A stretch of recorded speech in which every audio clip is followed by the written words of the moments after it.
నారా చంద్రబాబు నాయుడు అనే నేను శాసనం ద్వారా నిర్మితమైన భారత రాజ్యాంగం పట్ల నిజమైన విశ్వాసం, విధేయత చూపుతానని, భారతదేశ సార్వభౌమాధికారాన్ని, సమగ్రతను కాపాడుతానని ఆంధ్రప్రదేశ్ రాష్ట్ర ముఖ్యమంత్రిగా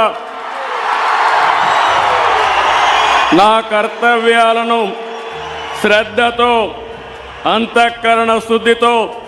నిర్వహిస్తానని, భయం కానీ, పక్షపాతం కానీ, రాగద్వేషాలు కానీ లేకుండా రాజ్యాంగాన్ని,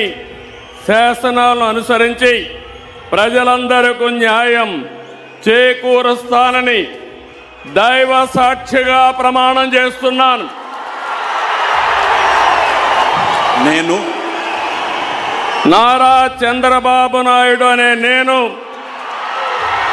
ఆంధ్రప్రదేశ్ రాష్ట్ర ముఖ్యమంత్రిగా నా పరిశీలనకు వచ్చిన లేదా నాకు తెలియవచ్చిన ఏ విషయాన్ని నా కర్తవ్యాలను సక్రమంగా నిర్వహించేందుకు అవసరమైన మేరకు తప్ప ప్రత్యక్షంగా కానీ పరోక్షంగా కానీ ఏ వ్యక్తికి లేదా వ్యక్తులకు తెలియపరచనని లేదా వెల్లడించని దైవ సాక్షిగా ప్రమాణం చేస్తున్నాను.